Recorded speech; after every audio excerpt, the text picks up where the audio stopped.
Installing a backlight can improve the look of your home office. So I decided to install one. I used these adhesive dots to install an LED strip light that I already had.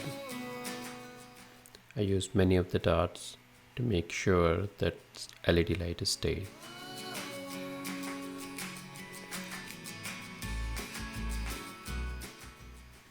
Once I installed, it was looking great.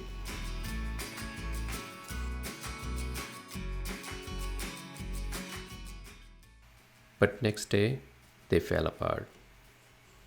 I guess the weight of the LED strip light was more than the dots can handle. Then I moved to a Scotch brand double-sided tape, and I use a lot of them just to ensure that this time LED strip light will hold.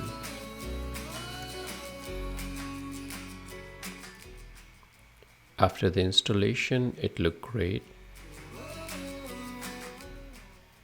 I matched the color of the light with the floor lamp, and this is how a room looks when it's in dark.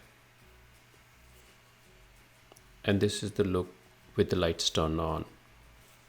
It's looking amazing. I hope you like this video. Try it. Super simple to do. Let me know in the comment if you like it.